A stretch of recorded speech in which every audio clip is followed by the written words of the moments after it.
ಎಲ್ಲರಿಗೂ ನಮಸ್ಕಾರ. ನಾನು ನಿಮ್ಮ ಪ್ರೀತಿಯ Tejaswini. Village life with Teju YouTube ಚಾನಲ್‌ಗೆ ಸ್ವಾಗತ. ಈ ವಿಡಿಯೋ ಇಷ್ಟ ಆದಲ್ಲಿ ಸಬ್ಸ್ಕ್ರೈಬ್ ಮಾಡ್ಕೊಂಡು ನೋಡಿ, ಹಾಗೆ ನಿಮ್ಮ ಫ್ರೆಂಡ್ಸ್‌ಗೆ, ಫ್ಯಾಮಿಲಿಗೆ ಶೇರ್ ಮಾಡಿ. ಇವತ್ತಿನ ವಿಡಿಯೋ ಅಂದರೆ ನಾನು ಮೊದಲೇ ವಿಡಿಯೋ ಅಪ್ಲೋಡ್ ಮಾಡಿದ್ದೆ ಬುಧವಾರದವರೆಗೂ. ಇವಾಗ ನೆಕ್ಸ್ಟ್ ಗುರುವಾರದ ದಿನ ಯಾವ ರೀತಿ ಹಬ್ಬ ನಡೆಯುತ್ತೆ ಅಂತ ಅದ್ರ ಬಗ್ಗೆ ವಿಡಿಯೋ ಅಪ್ಲೋಡ್ ಮಾಡಿದ್ದೆ. ಬುಧವಾರ ನೈಟ್ ಎಲ್ಲ ದೇವರು ಊರಲ್ಲೆಲ್ಲ ಮೆರವಣಿಗೆ ಆಗಿ, ಮತ್ತು ಗುರುವಾರ ಬೆಳಗಿನ ಜಾವ ಮತ್ತು ಕೊಂಡೋತ್ಸವ ಮತ್ತು ಉಯ್ಯಾಲೆಲ್ಲ ಇರುತ್ತೆ, ಮತ್ತು ಬಾಯಿ ಬೀಗ ಎಲ್ಲ ಅದ್ರ ಬಗ್ಗೆ ವಿಡಿಯೋ ಮಾಡಿದ್ದೀನಿ, ನೋಡ್ಬೋದು. ಇವಾಗ ದೇವ್ರ ಮೆರವಣಿಗೆ ಎಲ್ಲ ಆಗಿ ಮತ್ತು ಸತ್ತಿಗೆ ಇದ್ರ ಜೊತೆ ಬರ್ತಾ ಇದೆ. ಇವಾಗ ಬಂದು ದೇವಸ್ಥಾನದ ಹತ್ರ ಉಯ್ಯಾಲೆ ಉತ್ಸವ ಇರುತ್ತೆ. ಆ ಉಯ್ಯಾಲೆ ಉತ್ಸವ ಅದನ್ನು ವಿಡಿಯೋ ಆ್ಯಡ್ ಮಾಡಿದ್ದೀನಿ, ನೋಡ್ಬೋದು. ಇವತ್ತೇ ಕೊನೆ ದಿನ ದೇವ್ರ ಮೆರವಣಿಗೆ ಆಗ್ಬೇಕಾದ್ರೆ ನೆಕ್ಸ್ಟ್ ಇನ್ನೊಂದು ವರ್ಷ ದೇವರು ಊರಲ್ಲಿ ಮೆರವಣಿಗೆ ಆಗಬೇಕಾದ್ರೆ ಒಂದು ವರ್ಷ ಕಾಯಬೇಕು. ಇವಾಗ ದೇವ್ರು ಬರ್ತಾ ಇದೆ ನೋಡಿ. ಇವಾಗ ದೇವರೆಲ್ಲ ಮೆರವಣಿಗೆ ಆಗಿ ಊರಲ್ಲೆಲ್ಲ ಮೆರವಣಿಗೆ ಆಯಿತು. ಇವಾಗ ದೇವರು ಉಯ್ಯಾಲೆ ಉತ್ಸವಕ್ಕೆ ರೆಡಿ ಆಗಿದೆ. ಉಯ್ಯಾಲೆ ಮಂಟಪ ಎಲ್ಲ ಹೂವಿಂದ ಅಲಂಕಾರ ಮಾಡಿದರೆ ಇವಾಗ ದೇವರು ಅದರಲ್ಲಿ ಉಯ್ಯಾಲೆ ಉತ್ಸವ ಆಯಿತು. ಅದಾದಮೇಲೆ ಇವಾಗ ಬಾಯಿ ಬೀಗ ಮತ್ತು ತಲೆ ಮೇಲೆ ತೆಂಗಿನಕಾಯಿ ಹೊಡೆಯೋದು ಇದೆಲ್ಲ ಇಲ್ಲಿ ನೋಡ್ಬೋದು. ಒಂದು ಚಿಕ್ಕದಾಗಿ ಕ್ಲಿಪ್ ಆ್ಯಡ್ ಮಾಡಿದ್ದೀನಿ. ರಶ್ ಇರುತ್ತೆ, ನಾನು ಸರಿಯಾಗಿ ವೀಡಿಯೋ ಮಾಡ್ಕೊಳಕ್ಕಾಗಿಲ್ಲ. ಎಲ್ಲ ಒಂದು ಕ್ಲಿಪ್ ಇತ್ತು, ಅದನ್ನು ಆ್ಯಡ್ ಮಾಡಿದ್ದೀನಿ ಅಷ್ಟೇ, ನೀವು ನೋಡ್ಬೋದು. ಇಷ್ಟ ಆದಲ್ಲಿ ಸಬ್ಸ್ಕ್ರೈಬ್ ಮಾಡ್ಕೊಂಡು ನೋಡಿ. ನಮ್ಮ ಆಚರಣೆಗಳು, ಸಂಪ್ರದಾಯಗಳು ಯಾವ ರೀತಿ ಇರುತ್ತೆ ಅದನ್ನು ನಿಮಗೆ ಪರಿಚಯ ಮಾಡೋದಕ್ಕೆ ನನ್ನದೊಂದು ಸಣ್ಣ ಪ್ರಯತ್ನ. ಇವಾಗ ಅವರು ದೇವ್ರಿಗೆ ಸಂಸ್ಕಾರ ಮಾಡ್ಕೊಂಡು ಬಾಯಿ ಬೀಗ ಮತ್ತು ತಲೆಗೆ ತೆಂಗಿನಕಾಯಿ ಹೊಡೆಯೋದು ಅದನ್ನು ಆ್ಯಡ್ ಮಾಡಿದ್ದೀನಿ. ಮತ್ತು ನಮ್ಮ ಮನೇಲಿ ತಂಬಿಟ್ಟು ನಾದಿ ಈ ಥರ ಪೂಜೆಗೆ ರೆಡಿ ಮಾಡಿದ್ದು. ನಾವು ತಂಬಿಟ್ಟು ತಗೋಬೇಕಾದ್ರೆ ದೇವ್ರ ಪೂಜೆ ಮಾಡೋಕ್ಕೆ ಬೇರೆಯವರು ಈ ಥರ ಮೆರವಣಿಗೆ ಮತ್ತು ನಡುಮುಡಿ ಹಾಸ್ಕೊಂಡು ತಂಬಿಟ್ಟು ಆರತಿ ತಗೋತಾರೆ. ಅದನ್ನು ಒಂದು ಕ್ಲಿಪ್ಪು ವೀಡಿಯೋ ಮಾಡ್ಕೊಂಡೆ. ಅವ್ರು ವಾದ್ಯ ಮಾಡ್ಕೊಂಡು ತಗೊಂಡೋಗ್ತಾಯಿದ್ರು, ಚೆನ್ನಾಗಿತ್ತು. ಮತ್ತು ನಾವು ದೇವಸ್ಥಾನಕ್ಕೆ ಫೋಟೋಗಿದ್ದು ಲೇಟಾಗಿ ಬಂದು ಇನ್ನೊಂದಿತ್ತು, ಅದನ್ನು ರೀಲ್ಸಲ್ಲಿ ಅಪ್ಲೋಡ್ ಮಾಡಿದ್ದೀನಿ, ನೋಡ್ಬೋದು. ಅದೇ ಯೂಟ್ಯೂಬ್ ಶಾರ್ಟ್ ಮತ್ತು ಇನ್ಸ್ಟಾಗ್ರಾಮ್ ರೀಲ್ಸಲ್ಲಿ ಅಪ್ಲೋಡ್ ಮಾಡಿದ್ದೀನಿ. ಮತ್ತು ಅದಾದಮೇಲೆ ನಾವು ಪೂಜೆ ಮಾಡಿಸ್ಕೊಂಡು ಜಾತ್ರೆಯಿಂದ ಬರಬೇಕಾದ್ರೆ ಇವತ್ತು ನಮ್ಮ ಊರಲ್ಲಿ ದನಗಳ ಜಾತ್ರೆ ಇತ್ತಲ್ವ, ಜಾತ್ರೆಯಲ್ಲಿ ಅದಕ್ಕೆ ಹಳ್ಳಿ ಕಾರ್ ಎತ್ತುಗಳಿಗೆ ರೆಡಿ ಮಾಡ್ಕೊಂಡು ಅಲಂಕಾರ ಮಾಡ್ಕೊಂಡು ಹೂಗಳಿಂದ ಮತ್ತು ಅವೇ ಕಾಡಿಗೆ ಗಿಜ್ಜೆ ಎಲ್ಲ ಹಾಕ್ಕೊಂಡು ಸುಂದರವಾಗಿ ರೆಡಿ ಮಾಡ್ಕೊಂಡು ಮೆರವಣಿಗೆ ಕರ್ಕೊಂಡು ಹೋಗ್ತಾ ಇದ್ದಾರೆ, ನೋಡ್ಬೋದು. ಇವಾಗ ಬರ್ತು ಮೊದಲನೇ ಒಂದು ಹಳ್ಳಿ ಕಾರ್. ಮತ್ತು ಜಾತ್ರೆಯಲ್ಲಿ ತುಂಬ ಇದ್ದಾನೆ, ಅದನ್ನು ವೀಡಿಯೋ ಆ್ಯಡ್ ಮಾಡಿದ್ದೀನಿ, ನೋಡ್ಬೋದು. ಇವಾಗ ಮೆರವಣಿಗೆ ಇರುತ್ತೆ ಅಂದರೆ ಒಂದೊಂದು ಊರಲ್ಲಿ ಸುಮಾರು ಸುತ್ತಮುತ್ತ ಊರವರೆಲ್ಲ ಹಳ್ಳಿ ಕಾರ್ ಎತ್ತುಗಳು ತಂದು ಕಟ್ಟಿರ್ತಾರೆ. ಮತ್ತು ಟಗರು ಎಲ್ಲ ಅದೆಲ್ಲ ವೀಡಿಯೋ ಆ್ಯಡ್ ಮಾಡಿದ್ದೀನಿ, ನೋಡ್ಬೋದು. ಇರೋದು ಚೆನ್ನಾಗಿ ಅಲಂಕಾರ ಮಾಡಿ ಮತ್ತು ಅವಕ್ಕೆ ಫುಲ್ ದೊಡ್ಡ ದೊಡ್ಡ ಹೂನಾರ ಎಲ್ಲ ಹಾಕಿ ಇವಾಗ ಮೆರವಣಿಗೆ ಇದೆ. ಅದ್ರ ಜೊತೆಗೆ ಇದು ತಮಟೆ ಸೌಂಡು ಮತ್ತು ಡ್ಯಾನ್ಸ್ ಎಲ್ಲ ಇದೆ, ಅದನ್ನು ಆ್ಯಡ್ ಮಾಡಿದ್ದೀನಿ, ನೋಡ್ಬೋದು. ಚೆನ್ನಾಗಿದೆ. ಮತ್ತು ಈ ಡ್ಯಾನ್ಸ್ ಎಲ್ಲ ಮಾಡ್ತಾಯಿದ್ರು, ಚೆನ್ನಾಗಿತ್ತು. ಎಲ್ಲರೂ ಗುಂಪಲ್ಲಿ ನಿಂತ್ಕೊಂಡು ನೋಡ್ತಾಯಿದ್ರು. ಇದೆಲ್ಲ ಡ್ಯಾನ್ಸ್ ಎಲ್ಲ ನೋಡ್ಕೊಂಡು ಮೆರವಣಿಗೆ ಆಯಿತು. ಮತ್ತು ನಾವು ತಂಪಿನ ಆರತಿ ಪೂಜೆ ಮಾಡ್ಕೊಂಡು ಮತ್ತೆ ಇನ್ನೊಂದ್ಸರಿ ಜಾತ್ರೆ ನೋಡೋಕೆ ಹೋಗಿದ್ದು. ಹಳ್ಳಿ ಕಾರೆಲ್ಲ ಜಾತ್ರೆಲಿ ಕಟ್ಟರು, ಅದನ್ನೆಲ್ಲ ವೀಡಿಯೋ ಮಾಡಿ ಹಾಕ್ತೀನಿ, ನೋಡ್ಬೋದು. ಇವಾಗ ನಮ್ಮ ಮನೆ ಹತ್ರ ಬಂದಿತ್ತು, ಅದನ್ನು ನೆಕ್ಸ್ಟ್ ನಮ್ಮ ಮನೆ ಹತ್ರ ಲಾಸ್ಟು. ಮತ್ತು ಇವಾಗ ಮೆರವಣಿಗೆ ಆಗಿ ಜಾತ್ರೆ ಹತ್ರ ಹೋಗ್ತೇವೆ. ಇವಾಗ ಮೆರವಣಿಗೆ ಮೂಲಕ ಜಾತ್ರೆಗೆ ಹೋಗೋದು. ಜಾತ್ರೆಯಲ್ಲಿ ಯಾವ್ದು ಚೆನ್ನಾಗಿರುತ್ತೆ ಅವ್ರಿಗೆ ಪ್ರೈಜ್ ಕೊಡ್ತಾರೆ. ವರ್ಷ ನಮ್ಮ ಊರಲ್ಲಿ ಈ ಥರ ಜಾತ್ರೆ ನಡೀತಾ ಇದೆ. ಹಳ್ಳಿ ಕಾರ್ ಉಳಿಸೋದು ಮತ್ತು ಹಳ್ಳಿ ಕಾರ್ ಮೆರವಣಿಗೆ ಎಲ್ಲ ಚೆನ್ನಾಗಿರುತ್ತೆ. ನಿಮ್ಮೂರಲ್ಲಿ ಯಾವ ರೀತಿ ಹಬ್ಬ ನಡೀತೆ ಅಂತ ಅದ್ರ ಬಗ್ಗೆ, ಆಚರಣೆಗಳ ಬಗ್ಗೆ ಕಾಮೆಂಟ್ ಮಾಡಿ. ನಮ್ಮ ಆಚರಣೆ ಸಂಪ್ರದಾಯಗಳು ಈ ರೀತಿ. ಮತ್ತು ಇಲ್ಲಿ ನೋಡ್ಬೋದು, ಲಿಂಗದಿರೋರೆಲ್ಲ ಕರೆಸಿದ್ದಾರೆ ಮತ್ತು ವೀರಗಾಸೆಯವರೆಲ್ಲ ಕರೆಸಿ ಅದ್ರ ಮೂಲಕ ಮೆರವಣಿಗೆ ಮಾಡ್ಕೊಂಡು ಜಾತ್ರೆಗೆ ಕರ್ಕೊಬೋತಾರೆ ಬೇರೆ ಊರವರು. ಅವ್ರವ್ರ ಖುಷಿ ಅವ್ರಿಗೆ ತಕ್ಕ ಹಾಗೆ ಅಂತ ಕ್ರೇಜ್. ಇವಾಗಂತೂ ಈಗಿನ ಪೀಳಿಗೆಗೆ ಇದೊಂದು ಕಣ್ಣಾರೆ ನೋಡ್ಬೋದು. ಅವರು ಮುಂದೆ ಉಳಿಸ್ಕೊಳ್ಳೋಕ್ಕೋಸ್ಕರ ಈ ಥರ ಹಬ್ಬಗಳ ಆಚರಣೆಗಳಿಗೆ ಪ್ರೋತ್ಸಾಹ ಮಾಡಬೇಕು. ಜಾತ್ರೆಲ್ಲ ಕಟ್ಟಿದ್ರು, ಇಲ್ಲಿ ಅಕ್ಕಪಕ್ಕ ಅವರೆಲ್ಲ ಜಾತ್ರೆ ಎತ್ಕೊಂಡು ಇವರು ನೋಡ್ಬೋದು. ಆಲೂರಮ್ಮ ಅಂತ ಇವರು ಬ್ಯಾನರ್ ಎಲ್ಲ ಕಟ್ಟಿಸಿ ಹಾಕ್ಸಿದ್ರು. ಇಲ್ಲಿ ಅಕ್ಕಪಕ್ಕದವರು ಇದು ಚೆನ್ನಾಗೈತೆ, ಇದಕ್ಕೆ ಎಷ್ಟು ದುಡ್ಡು, ಅದಕ್ಕೆ ಎಷ್ಟು ದುಡ್ಡು ಅಂತ ಮಾತಾಡ್ತಾ ಕೂತಿರ್ತಾರೆ. ಅಲ್ಲಿ ಒಂದಷ್ಟು ಪಿಂಗಾಣಿ ಗೊಂಬೆಗಳಿತ್ತು, ಮತ್ತು ಅದಕ್ಕೆ ಪೆಂಡಲೆಲ್ಲ ಹಾಕ್ಸಿ ಸೂಪರಾಗಿ ವ್ಯವಸ್ಥೆ, ನೆರಳಿನ ವ್ಯವಸ್ಥೆ ಎಲ್ಲ ಮಾಡ್ತಿದ್ರು. ಒಬ್ಬೊಬ್ಬರಂತೂ ಲೈಟಿಂಗ್ಸ್ ಎಲ್ಲ ಬಿಟ್ಟು ಸಖತ್ತಾಗಿ ಕಾಣ್ತಿತ್ತು. ಮತ್ತು ಹಳ್ಳಿ ಕಾರ್ ಎತ್ಕೊಳ್ಳೋಂಥ ರಾತ್ರಿ ಹೊತ್ತು ಲೈಟಿಂಗ್ಸ್ ಎಲ್ಲ ಬಿಟ್ಟು ಅದನ್ನು ನೋಡೋಕೆ ರಾತ್ರಿ ಒಂದು ಹೊತ್ತು ಹೋಗಿದ್ದು, ಅದನ್ನೆಲ್ಲ ವೀಡಿಯೋ ಮಾಡಿದ್ದೀನಿ, ಅದನ್ನು ಆ್ಯಡ್ ಮಾಡಿದ್ದೀನಿ, ನೋಡ್ಬೋದು. ಸಖತ್ತಾಗಿ ಚಿಕ್ಕ ಚಿಕ್ಕ ಕರುಗಳು, ಇದನ್ನು ಕೊಂಬಿಗೆಲ್ಲ ಏನೋ ಒಂಥರ ಬೆಳ್ಳಿದೆಲ್ಲ ಹಾಕಿದ್ದೀನಿ, ಸಖತ್ತಾಗಿ ಕಾಣ್ತಿತ್ತು. ಅವಕ್ಕೆ ಕಾಡಿಗೆ ಕತ್ತಲು ಗೆಜ್ಜೆಗೆ ಎಲ್ಲ ಸೂಪರಾಗಿ ಕಾಣ್ತಿದ್ವು. ಮತ್ತು ಅವಕ್ಕೆ ನೆರಳಾಗಬೇಕು ಅಂತ ಪ್ಯಾಂಡಲೆಲ್ಲ ಹಾಕಿದ್ರು. ಇದನ್ನು ನೋಡಬೇಕು ನಮ್ಮ ರೈತರು ಅವರಲ್ಲದೆ ಅವರ ಬೆಳೆಸಿರೋ ಎತ್ತು ಹಳ್ಳಿ ಕಾರ್ಗಳು ಯಾವ ಥರ ಕ್ರೇಜ್ ಇದೆ ಅಂತ. ಇದು ಟಗರು, ಇದು ರಾಮಸಮುದ್ರದವ್ರದ್ದು ಮಾದೇವಪ್ಪನ ಅವ್ರದ್ದು ಒಂದು ಇದು 9 ತಿಂಗಳ ದಿನ ಟಗರು. ಇದನ್ನು ಹೆಸರಿಟ್ಟಿದ್ದೀರ ಅಂದರೆ ಹೆಸರಿಟ್ಟಿಲ್ಲ ಅಂತಂದ್ರೆ ಅದನ್ನು ಕಟ್ಟಿದ್ರು, ಅದನ್ನು ಒಂದು ವೀಡಿಯೋ ಮತ್ತು ಫೋಟೋಸ್ ಎಲ್ಲ ತಗೊಂಡು ಮರಿಗೂ ಫುಲ್ ಚೆನ್ನಾಗಿ ಅಲಂಕಾರ ಎಲ್ಲ ಮಾಡಿದರು. ಅದು ಫೋಟೋಕ್ಕೆಲ್ಲ ಪೋಸ್ ಕೊಡ್ತಿತ್ತು. ಹಾಗೆ ನನ್ನ ಮಗನೂ ಒಂದು ಫೋಟೋಸ್ ಎಲ್ಲ ತಗೊಂಡು ಅದ್ರದ್ದು ವೀಡಿಯೋ ಮಾಡ್ಕೊಂಡು ಹಂಗೆ ಬಂದು ಜಾತ್ರೆಯಿಂದ. ಜಾತ್ರೆ ಆದಮೇಲೆ ಐಸ್ ಕ್ರೀಮು, ತಿಂಡಿ, ಆಟ ಸಾಮಾನು ಮತ್ತು ಹೆಣ್ಮಕ್ಳಿಗೆಲ್ಲ ಇಷ್ಟ ಆಗೋ ಎಲ್ಲ ಇತ್ತು. ಮಾಮೂಲಿ ಪಾತ್ರೆ ಸಾಮಾನು ಇದೆಲ್ಲ ಇತ್ತು. ಮತ್ತು ಸಾಯಂಕಾಲದ್ದು ಮತ್ತೆ ಮಡೆ ಒಯ್ಯಬೇಕಾಯಿತು.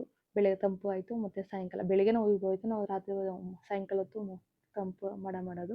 ಒಬ್ಬೊಬ್ರು ಇವಾಗ ತಂಪು ಮಡ ಯೂಸ್ ಮಾಡ್ತಾರೆ. ಅವ್ರು ಯಾವಾಗ ಅನುಕೂಲ ಆಗುತ್ತೆ ಆ ಥರ ಬೇರೆಯವರು ನಾವು ಹತ್ರ ಇರೋದ್ರಿಂದ ಜಾತ್ರೆ ನೋಡಿದಾಗ ಆಗುತ್ತೆ. ಬೆಳಿಗ್ಗೆ ಒಂದ್ಸರಿ ತಂಪು ಪೂಜೆ ಎಲ್ಲ ಮಾಡ್ಕೊಂಡು ಇವಾಗ ನಾವು ಮಡ ಉಯ್ಯಕ್ಕೆ ಬಂದಿದ್ವಿ. ಮಡ ಎಲ್ಲ ಉಯ್ಕೊಂಡು ಒಂದಷ್ಟು ಫೋಟೋಸ್ ಎಲ್ಲ ತಗೊಂಡು ಜನಗಳೆಲ್ಲ ಯಾವ ಥರ ಫೋಟೋಸ್ ಎಲ್ಲ ತಗೊಂಡು ವೀಡಿಯೋಸ್ ಎಲ್ಲ ಆ್ಯಡ್ ಮಾಡ್ಕೊಂಡು ನೀವು ನೋಡ್ಬೋದು ಮಡ ಎಲ್ಲ ಉಯ್ತಾರೆ. ಮತ್ತು ಅವಾಗ ತಾನೇ ಅಲ್ಲೇ ಆ ದಿನನೇ ಬೆಟ್ಟದ ಪರಸೆ ಎಲ್ಲ ಬಂದರು. ಅವರು ಅಲ್ಲೇ ಇದ್ರಲ್ಲ, ಅವರು ಟೀ ಕಾಫಿ ಎಲ್ಲ ಮತ್ತು ಅಡುಗೆ ಎಲ್ಲ ಮಾಡ್ತಾಯಿದ್ರು. ಅದರಿಂದ ಫುಲ್ ಜನ ರಶ್ ಇತ್ತು. ನೀವು ನೋಡ್ಬೋದು ಹಳ್ಳಿ ಹಬ್ಬ ಆಚರಣೆಗಳು, ಹಳ್ಳಿ ಜನರಂದರೆ ನಂಬಿಕೆ ಮತ್ತು ವಿಶ್ವಾಸ ಇರುವವರು ಮತ್ತು ಹಬ್ಬ ಆಚರಣೆಗಳು ಸಂಪ್ರದಾಯ ಉಳಿಸಿ ಬೆಳೆಸುವವರು ಹಳ್ಳಿ ಜನರೇ ಅಂತ ನಾವು ಹೇಳ್ಬೋದು. ನಿಮ್ಗೆ ಇಷ್ಟ ಆದರೆ ಸಬ್ಸ್ಕ್ರೈಬ್ ಮಾಡ್ಕೊಂಡು ನೋಡಿ. ಜಾತ್ರೆಲಿ ಈ ಥರ ಒಂದು ಹುಡುಗಿ ಹಗ್ಗದ ಮೇಲೆ ಬ್ಯಾಲೆನ್ಸ್ ಮಾಡ್ತಾಯಿತ್ತು ವೀಲ್ಸ್. ಇದಂತೂ ನೋಡ್ಬಿಟ್ಟು ಒಂದು ನಿಮಿಷ ನಾವೇ ನಿಂತ್ಕೊಂಡು ಮತ್ತು ಅದನ್ನು ನೋಡ್ಕೊಂಡು ಹಂಗೆ ಬಂದು ಆದಮೇಲೆ ಮತ್ತು ಜಾತ್ರೆ ಎಲ್ಲ ಈ ಕಡೆ ಅದೆಲ್ಲ ಒಂದು ರೌಂಡ್ಸ್ ಮತ್ತು ಫೋಟೋಸ್ ವೀಡಿಯೋಸ್ ಎಲ್ಲ ತಗೊಂಡು ಮಡೆ ಸೇವೆ ಮತ್ತು ತಮ್ಮ ಸೇವೆ ಎಲ್ಲ ಮುಗೀತು. ನಾಳೆ ರಥೋತ್ಸವ ಐತೆ, ಅದನ್ನು ವೀಡಿಯೋ ಆ್ಯಡ್ ಮಾಡಿದ್ದೀನಿ ನೋಡ್ಬೋದು. ನೈಟ್ ಒಂದು ಸರಿ ಬಂದಿದ್ದು ಆರ್ಕೆಸ್ಟ್ರಾ ಐತೆ ಅದನ್ನು ನೋಡೋಕ್ಕೆ. ಮತ್ತು ಇಲ್ಲಿ ಮಕ್ಕಳದ್ದು ಆಟಿಕೆ ಎಲ್ಲ ಐತಲ್ಲ, ಜಾಯಿಂಟ್ ವೀಲ್, ಇದೆಲ್ಲ ನೋಡ್ಕೊಂಡು ಇದು 2 ಕಡೆ ಹಾಕಿದ್ರು. ಇದನ್ನು ನೋಡ್ಕೊಂಡು ವೀಡಿಯೋಸ್ ಎಲ್ಲ ಫೋಟೋಸ್ ಎಲ್ಲ ತಗೊಂಡು ಬಂದು. ಹಾಗೆ ನಾನು ಇಲ್ಲಿ ಗೋಪಿ ಸರ್ ಮತ್ತು ಜೂನಿಯರ್ ಪುನೀತ್ ರಾಜ್ಕುಮಾರ್ ಸರ್ ಎಲ್ಲ ಬಂದಿದ್ರು. ಜೂನಿಯರ್ ಗೋಪಿ ಸರ್ ಜೊತೆ ಒಂದು ಸೆಲ್ಫಿ ವೀಡಿಯೋ ಫೋಟೋಸ್ ಎಲ್ಲ ತಗೊಂಡು ಅದನ್ನು ಶಾರ್ಟ್ಸ್ ವೀಡಿಯೋ ಅಪ್ಲೋಡ್ ಮಾಡಿದ್ದೀನಿ ನೋಡ್ಬೋದು. ಹಾಗೆ ಫೋಟೋ ಆರ್ಕೆಸ್ಟ್ರಾ ಎಲ್ಲ ಚೆನ್ನಾಗಿತ್ತು. ಆರ್ಕೆಸ್ಟ್ರಾ ಅಂತೂ ಸಖತ್ತಾಗಿತ್ತು ನೋಡ್ಬೋದು. ಮತ್ತು ಕಾಮಿಡಿ ಮತ್ತು ಸಾಂಗ್ಗಳೆಲ್ಲ ಹೇಳ್ತಿದ್ರು. ಮತ್ತು ಅದೆಲ್ಲ ಆದಮೇಲೆ ಮತ್ತು ಬೆಳಿಗ್ಗೆ ದೇವಸ್ಥಾನ ರಶ್ ಇತ್ತಂತ ದೇವಸ್ಥಾನಕ್ಕೆ ಹೋದು. ಮತ್ತು ಬೆಟ್ಟದ ಪರ್ಸ್ ಎಲ್ಲ ಇಲ್ಲಿ ಎಲ್ಲೆಲ್ಲಿ ಜಾಗ ಇತ್ತಲ್ಲೆಲ್ಲ ರೆಸ್ಟ್ ಮಾಡೋಕ್ಕೆ ಮಲಗಿದ್ರು ನೋಡ್ಬೋದು. ದೇವಸ್ಥಾನದ ಹತ್ರ ಹೋದು ಇನ್ನು ಜನ ಓಡಾಡ್ತಿದ್ರು. ಮಧ್ಯರಾತ್ರಿ 11-12 ಗಂಟೆ ಆದರೂ ಜನ ಓಡಾಡ್ತಾರೆ. ಮತ್ತು ದೇವಸ್ಥಾನದಲ್ಲೆಲ್ಲ ಕ್ಲೀನ್ ಮಾಡ್ತಾಯಿದ್ರು ನಾಳೆ ಪೂಜೆಗೆಲ್ಲ. ಇಲ್ಲೂ ಸುತ್ತಲೂ ಧೂಪ ಹಾಕೋರು ಅದೆಲ್ಲ ದೇವಸ್ಥಾನ ನಮ್ಮ ಥರನೇ ರಾತ್ರಿ ಹೊತ್ತು ಪೂಜೆ ನೋಡಿ ದೇವ್ರು ನೋಡೋಕ್ಕೆ ಬರ್ತಾಯಿದ್ರು. ಮತ್ತು ತೇರಿಗೆ ಲೈಟಿಂಗ್ಸ್ ಎಲ್ಲ ಹಾಕಿದ್ರೆ ಚೆನ್ನಾಗಿತ್ತು. ದೇವಸ್ಥಾನ ಅಂತೂ ದೀಪ ಅಲಂಕಾರಗಳಿಂದ ಕಂಗೊಳಿಸಿತ್ತು. ಹೂವಿನ ಹಾರಗಳಿಂದ ಮೈಸೂರು ಅರಮನೆ ಥರ ನಮ್ಮ ದೇವಸ್ಥಾನ ಕಂಗೊಳಿಸಿತ್ತು ಅಂತ ನೋಡ್ಬೋದು.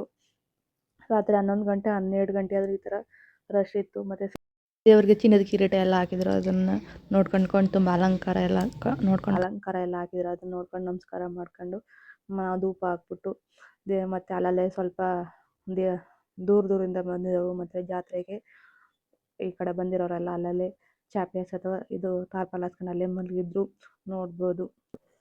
ಹಬ್ಬಗಳು ಕೆಲವರಿಗೆ ಖುಷಿ ಕೊಡೋದು, ಕೆಲವರಿಗೆ ಹೊಟ್ಟೆಪಾಡು, ವ್ಯಾಪಾರ ಆಗುತ್ತೆ, ನಮಗೊಂದಷ್ಟು ದುಡ್ಡು ಸಿಗುತ್ತೆ ಅನ್ನೋ ಅವ್ರದ್ದು ಖುಷಿ ಇದ್ರ ಮೇಲೆ ಡಿಪೆಂಡ್ ಆಗಿರುತ್ತೆ. ನಮ್ಮ ಹಬ್ಬ ಆ ಥರ ಬಟ್ಟೆ ತಗೋಬೇಕು, ಈ ಡ್ರೆಸ್ ತಗೋಬೇಕು, ನಮ್ಮದೇ ಒಂಥರ ಖುಷಿ. ಜಾತ್ರೆ ಎಲ್ಲರಿಗೂ ಒಂದೇ ಥರ ಇರಲ್ಲ. ಆದರೆ ದೇವರು ಎಲ್ಲರಿಗೂ ಒಂದೇ, ಎಲ್ಲರನ್ನೂ ಒಂದೇ ರೀತಿ ನೋಡುತ್ತೆ. ಅದರಿಂದ ದೇವ್ರಿಗೆ ನಮಸ್ಕಾರ ಮಾಡ್ಕೊಂಡು ನಮ್ಮ ರಾತ್ರಿ ಹಳ್ಳಿ ಕರ್ಗೆ ಈ ಥರ ಲೈಟಿಂಗ್ಸ್ ಎಲ್ಲ ಇತ್ತು ಅದನ್ನು ನೋಡ್ಕೊಂಡು. ಮತ್ತು ಮಕ್ಳು ಆಟಿಕೆಗಳಿತ್ತು, ಮಕ್ಕಳು ಸಾಯಂಕಾಲ ಆಟ ಆಡಿಸ್ಕೊಂಡು ಹೋಗುತ್ತೆ. ಮತ್ತು ಅದನ್ನೆಲ್ಲ ವೀಡಿಯೋಸ್ ಮತ್ತು ಫೋಟೋಸ್ ಎಲ್ಲ ತಗೊಂಡು ನೈಟ್ ಆಯಿತು. ರಾತ್ರಿ ಹೊತ್ತು ಮನೆಗೆ ಬಂದು ಮತ್ತು ಬೆಳಗ್ಗೆ ಮನೆ ಕೆಲಸ ಎಲ್ಲ ಮುಗಿಸಿ ಸಾಯಂಕಾಲ 4:30-5 ಗಂಟೆಗೆ ದೇವರ ರಥೋತ್ಸವ ಇತ್ತು. ಅದನ್ನು ನೋಡೋಕೆ ಹೋದ. ನಾವು ಹೋಗುವವರೆಗೆ ರಥೋತ್ಸವ ಸ್ಟಾರ್ಟ್ ಆಗಿತ್ತು. ಇವಾಗ ಕಾಳಮ್ಮ ದೇವರು ಮುಂದೆಗಡೆ ಹೋಯ್ತೈತೆ. ಅದಾದಮೇಲೆ ನೆಕ್ಸ್ಟು ಸತ್ತಿಗೆದಲ್ಲಾಯಿತು. ನಮ್ಮೂರಲ್ಲಂತೂ ಫುಲ್ ಜನ ಸುತ್ತಮುತ್ತ ಹಳ್ಳಿ ಊರವರೆಲ್ಲ ಸೇರಿದ್ರು. ಅದರಿಂದ ರಥೋತ್ಸವ ಬರಬೇಕಾದ್ರೆ ಸತ್ತಿಗೆಲ್ಲ ಮುಂದೆ ಬರ್ತಿತ್ತು. ಗಂಡು ಮಕ್ಕಳಂತೂ ಫುಲ್ ಜೋಶಲ್ಲಿ ರಥೋತ್ಸವ ಎಳ್ಕೊಂಡು ಡ್ಯಾನ್ಸ್ ಮಾಡ್ಕೊಂಡು ಫುಲ್ ಜೋಶಲ್ಲಿ ದೇವರನ್ನ ರಥೋತ್ಸವನೇ ಎಳ್ಕೊಂಡು ಬರ್ತಾಯಿದ್ರು. ಈ ಕಡೆ ಬಂದು ಮತ್ತೆ ಒಂದು ರೌಂಡ್ ಬಂದು ಮತ್ತೆ ವಾಪಸ್ ದೇವಸ್ಥಾನದ ಹತ್ರ ಹೋಗುತ್ತೆ. ನೋಡ್ಬೋದು ಶ್ರೀಲಕ್ಷ್ಮೀ ದೇವಿ ಅಮ್ಮನವರ ಸತ್ತಿಗೆಗಳು. ಈಗ ಒಂದು ಕಡೆ ಮುಂದೆಗಡೆ ಹೋಗ್ತಾ ಇದೆ. ಹಳ್ಳಿ ಮರ ಸುತ್ಕೊಂಡು ಮತ್ತೆ ವಾಪಸ್ ಬರುತ್ತೆ ತಿರ್ಕೊಂಡು. ಇವಾಗ ಸತ್ತಿಗೆಗಳು ಮುಂದಿಗೆ ಹೋದು. ಇನ್ನು ರಥೋತ್ಸವ ಇನ್ನು ಗಂಡು ಮಕ್ಳು ಹೇಳ್ಕೊಂಡು ಅವ್ರ ಜೋಶಲ್ಲಿ ಅವ್ರದ್ದೊಂಥರ ಖುಷಿ ಫೋಟೋಸ್ ಎಲ್ಲ ತಗೊಂಡು ಅವರು ಫುಲ್ ಖುಷಿ ನೋಡಿ ಡ್ಯಾನ್ಸ್ ಎಲ್ಲ ಮಾಡ್ತಾರೆ ನೋಡ್ಬೋದು. ಇವಾಗ ರಥೋತ್ಸವ ಮುಂದೆ ಬರುತ್ತೆ. ಹಂಗೆ ರಥೋತ್ಸವ ಹೇಳ್ಕೊಂಡು ಬಂದರು. ಅದನ್ನು ತಿರುಗಿಸಿ ಇವಾಗ ಲಾಸ್ಟ್ ದಿನ ಆಗಿರುತ್ತೆ. ಲಾಸ್ಟ್ ದಿನ ಆಗಿರೋದ್ರಿಂದ ಇನ್ನೊಂದು ವರ್ಷ ಕಾಯಬೇಕು ಮತ್ತೆ ಹಬ್ಬಕ್ಕೆ. ಆದರೂ ಹಬ್ಬ ಅಂತೂ ಫುಲ್ ಚೆನ್ನಾಗಿತ್ತು ನೋಡ್ಬೋದು. ದೇವರು ಅಮ್ಮನವ್ರ ದರ್ಶನ ಆಯಿತು. ಎಲ್ರಿಗೂ ಒಳ್ಳೇದು ಮಾಡಲಿ ದೇವರು ಅಂತ ಬೇಡ್ಕೊಂಡು ಅಮ್ಮನವ್ರ ದರ್ಶನ ಮಾಡ್ಕೊಂಡು ಹಂಗೆ ಮಕ್ಕಳಿಗೆಲ್ಲ ಏನಾರ ಸ್ನ್ಯಾಕ್ಸ್ ತಿನ್ಕೊಂಡು ನಾವು ಜಾತ್ರೆ ಸುತ್ತಾಡ್ಕೊಂಡು ಆವತ್ತಿನ ದಿನ ಮುಗೀತು. ನೀವು ನೋಡ್ಬೋದು ಈ ಜಾತ್ರೆಯಲ್ಲಂತೂ. ಜಾತ್ರೆಯಲ್ಲಿ ನನಗೆ ನೋಡ್ಬಿಟ್ಟು ಇಬ್ಬರು ಚಿಕ್ಕ ಪುಟಾಣಿ ಮಕ್ಕಳು ಸಿಕ್ಕಿದ್ರು. ಅವರು ನೀವು ವ್ಲಾಗ್ಸ್ ಮಾಡ್ತೀರಾ ಅಂತ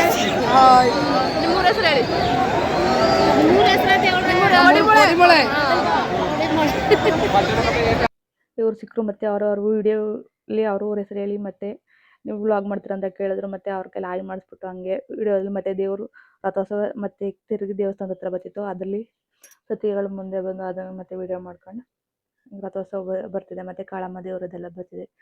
ಅಮ್ಮನವ್ರ ರಥೋತ್ಸವ ತಡ ಅಂದರೆ ತಿರುಗಿಸಿರಲ್ಲ, ಸ್ವಲ್ಪ ಜನ ರಶ್ ಇದಲ್ಲ, ಅದರಿಂದ ಸ್ವಲ್ಪ ಸ್ಲೋಲಿ ಎಳ್ಕೊಂಡು ಬರ್ತಾಯಿದ್ದಾರೆ. ಇದನ್ನು ನೋಡ್ಕೊಂಡು ಮತ್ತು ಅಮ್ಮನವ್ರ ದರ್ಶನ ಮಾಡ್ಕೊಂಡು ಮತ್ತು ಧೂಪ ಹಾಕ್ಬಿಟ್ಟು ನಾವು ಒಂದಷ್ಟು ಫೋಟೋಸ್ ತಗೊಂಡು ಆವಾಗ ಮತ್ತೆ ಮಕ್ಕಳು ಸ್ನ್ಯಾಕ್ಸ್ ತಿನ್ಕೊಂಡು ಸಾಯಂಕಾಲ ಆಯಿತು. ಬಂದು ಇಷ್ಟಕ್ಕೆ ನಮ್ಮೂರ ಜಾತ್ರೆ ಹಬ್ಬ ಮುಗೀತು. ನಮ್ಮೂರು ಹಬ್ಬ ಅಂದರೆ ಶ್ರೀ ಲಕ್ಷ್ಮೀದೇವಿ ಅಮ್ಮನವರ ಜಾತ್ರಾ ಮಹೋತ್ಸವ ಚಂದುಕವಾಡಿ. ಇದಿರೋದು ಚಾಮರಾಜನಗರ ತಾಲೂಕು ಮತ್ತು ಜಿಲ್ಲೆ ಚಂದುಕವಾಡಿ ಹೋಬಳಿ ಚಂದುಕವಾಡಿ ಎಂಬ ಗ್ರಾಮದಲ್ಲಿ ಈ ಜಾತ್ರಾ ಮಹೋತ್ಸವ ನಡೆದು ಸುಮಾರು ಸುತ್ತಮುತ್ತ 10 ಹಳ್ಳಿ ಗ್ರಾಮದಲ್ಲಿ ಈ ಹಬ್ಬ ನಡೆಯುತ್ತೆ. ಸುಮಾರು 4ರಿಂದ 5 ದಿನ ಅಂದರೆ ಸೋಮವಾರ ಸ್ಟಾರ್ಟ್ ಆಗಿ ಶುಕ್ರವಾರ ಎಂಡ್ ಆಗುತ್ತೆ. ಶುಕ್ರವಾರ ಜಾತ್ರೆ ಎಂಡ್ ಆದರೂ ಶನಿವಾರ ಭಾನುವಾರ ಜಾತ್ರೆ ಪೂಜೆ ಎಲ್ಲ ಇರುತ್ತೆ. ಮತ್ತು ನಮ್ಮೂರಲ್ಲಿ ಈ ಥರ ಲೈಟಿಂಗ್ಸ್ ಎಲ್ಲ ಬಿಟ್ಟಿದ್ರು ಮತ್ತು ಅರೇಂಜ್ಮೆಂಟ್ ಮಾಡಿದ್ರು, ಚೆನ್ನಾಗಿತ್ತು. ಅದರದ್ದು ಒಂದು ಕ್ಲಿಪ್ ಆ್ಯಡ್ ಮಾಡಿದ್ದೀನಿ. ಇಷ್ಟ ಆದಲ್ಲಿ ಲೈಕ್ ಮಾಡಿ, ಶೇರ್ ಮಾಡಿ, ಹಾಗೆ ಸಬ್ಸ್ಕ್ರೈಬ್ ಮಾಡ್ಕೊಂಡು ನೋಡಿ. ನಿಮ್ಗೆ ಏನು ಅನಿಸ್ತು ಅಂತ ಕಮೆಂಟ್ ಮಾಡಿ.